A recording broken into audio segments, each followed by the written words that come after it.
Ayun, so dito sa Herstory Talks, pag-uusapan natin ang iba't ibang mga women from our history. So, hi ulit everyone, it's Kat. And Julia, and we welcome you to the very last episode of our podcast. Ayun. So grabe, ang bilis no, Kat. Last Yes. episode na agad. Pero kahit ganun, syempre, magkukwentuhan pa rin tayo tungkol sa mga women in our history. Oh nga parang kahapon lang nag-film tayo ng first episode natin. Kaya tatanungin ulit kita. Ano ba yan? Ano yung thoughts mo ngayon na nasa last episode na tayo? Hirap naman ang mga tanong mo nung first episode Hirap ka ba pa. yun? Pero, personally, I think that just getting to share these types of stories is memorable enough kasi we get to learn more about our history and the people who shaped it. What about you, Kath? Same lang. So, as we navigate through the stories of these women, natututo rin tayo at mapapaisip ka rin talaga, no? Kung hindi rin dahil sa mga taong to, hindi natin matatamasa yung kalayaan na meron tayo ngayon. Tama. So, ayun, di ba? Sa first episode, we talked about the women from the Spanish colonization. Tapos, sa second episode naman, pinag-usapan natin ang mga women from the American and Japanese occupation. So, ngayon, for our very last episode, pag-uusapan naman natin ang mga women from the era of martial law. Martial law, no? So, on September 21, 1972, former President Ferdinand E. Marcos Sr. signed Proclamation Number 1081, which the Philippines under martial law. So, during this time, there were many acts of human rights violations. But the Filipino people only gained solidarity, which led to the EDSA People Power Revolution that happened on February 25, 1986. Ayan.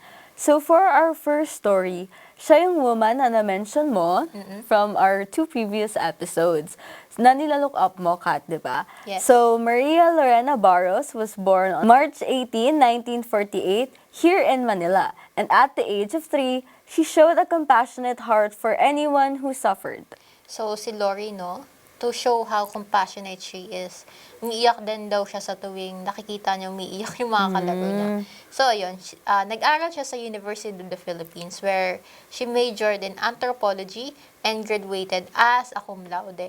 She also had a close relationship with her mother, si Alicia Barros, that was filled with banter, arguments, and open discussions that were both playful and serious. Ayan.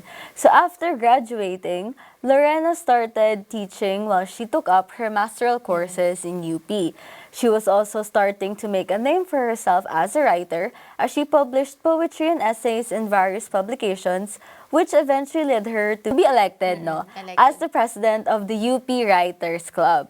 And while being in UP, Lorena became a strong voice for the participation of women when it came to the country's political affairs. So, ayan nga yun. Nanay ni Lorena could sense the revolutionary in her. So, ayan, according to her mother, bayan ko ba naman yung lalabay song kay Lorena nung baby pa siya. So, later on, she founded Makibaka o Malayang Kilusan ng Bagong Kababaihan, which spread all over the country as it unified the women. Ayan. But, when former President Ferdinand Marcos Sr. suspended the writ of habeas corpus in 1971, Barros was one of the 63 student leaders charged with subversion.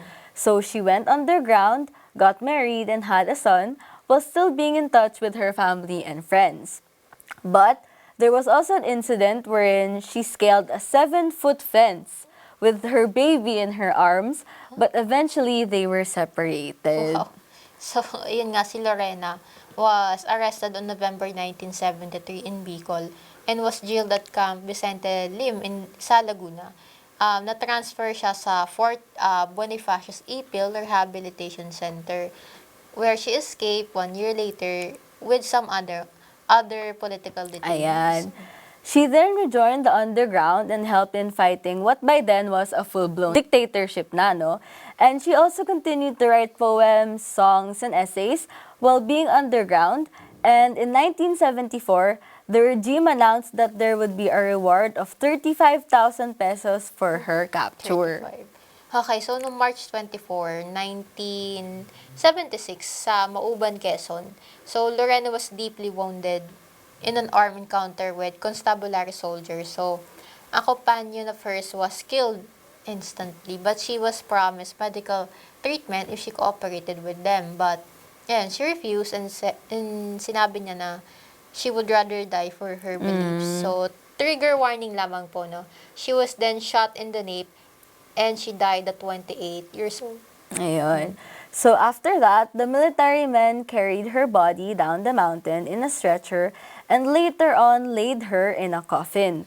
Lorena became a symbol for the youth in the 60s and 70s in their passion for social and political change. So, as a tribute for her courage, her comrades marched with her coffin and kumakanta sila ng revolutionary songs, syempre, that risked them getting arrested. So, yung Makibaka, which she had founded, so became the first militant organization sa Pilipinas that sought liberation of women from male and class domination, always struggling for national liberation. Ayan.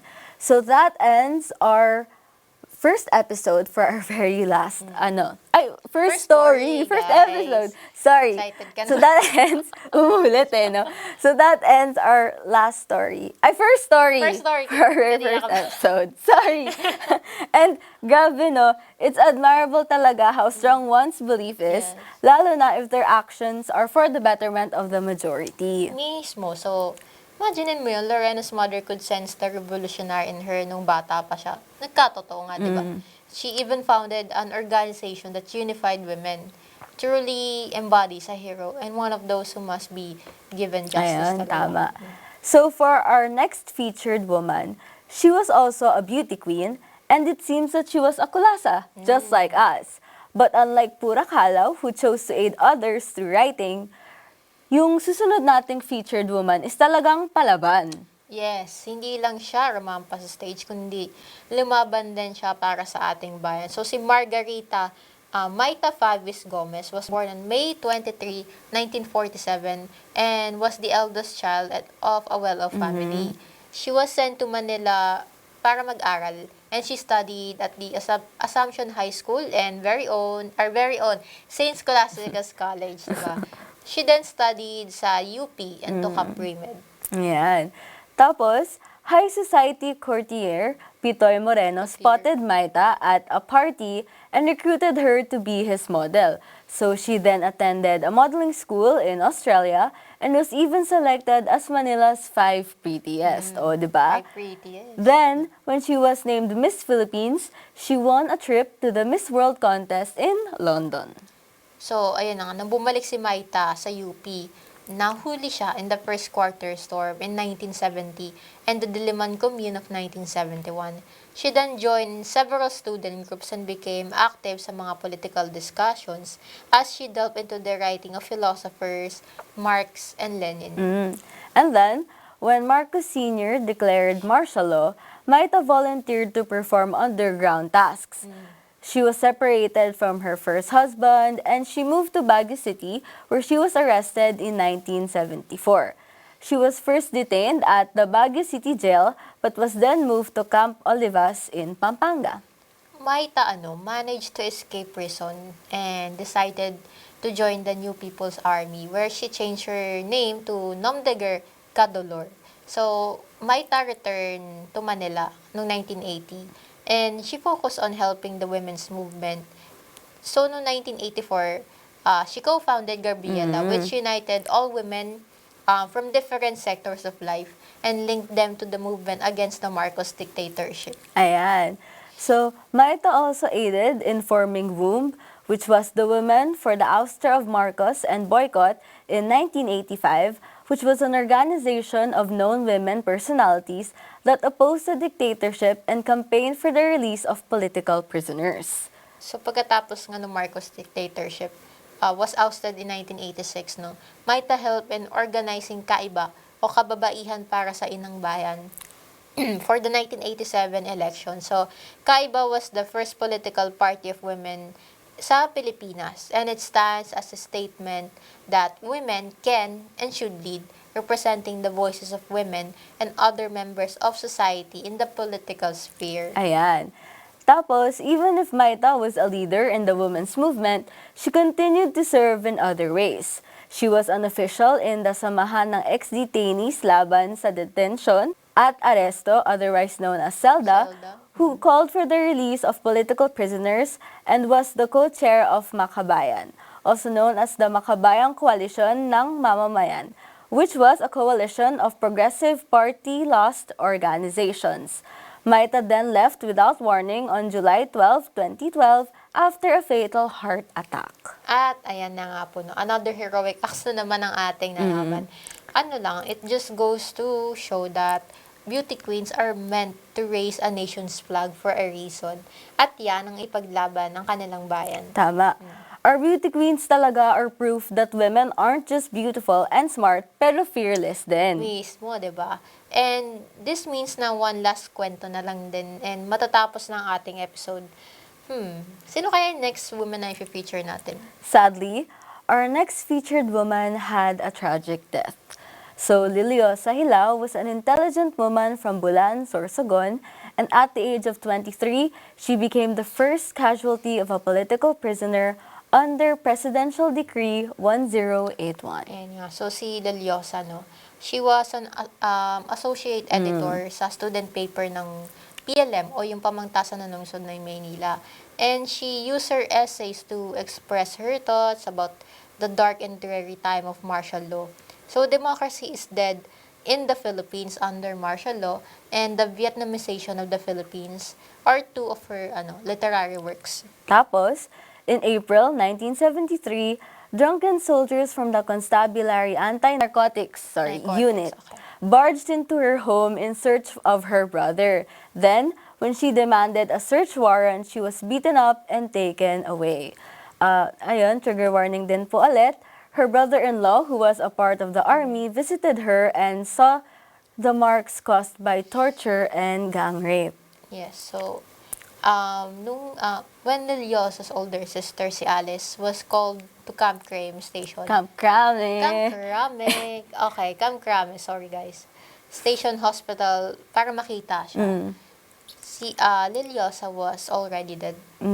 So, Liliosa was running for cum laude before her tragic death. And during graduation, as a sign of respect, her school kept an empty seat for her and awarded her with posthumous cum laude honor. So, yung pangalan ni Liliosa is on the bantayog ng mga Bayanis Wall of Remembrance, which was dedicated sa mga heroes and martyrs ng martial law. And a street in Bulan, Sorsogon, was also named after her. Na-realize ko lang din yung story na to, no, that a power na meron yung pen and paper, no, and how it could spark something talaga. Ayan. At ayan na nga po ang pinakahuling kwento natin for today's episode. And as we end today's episode, Kath and I would like to remind everyone to never forget and never again. Wag nating kalimutan yung mga paghihirap at sakripisyo na dinanas ng ating mga kababayan noon para lang maabot yung kalayaan na meron tayo ngayon. We must always look back on our history and learn from it every single day of our lives. Ayan. So as the saying goes, no, all good things must come to an end. And like what we said earlier, this is already the last episode of Herstory Talks. Again, if you want to learn more about the stories we have discussed, you can always check the links to our sources below. Ayan. So, grabe, no? For the very last time, this has been Julia And Kat, and we would like to thank you for joining us here in Herstory Talks. Bye. Thank you, guys.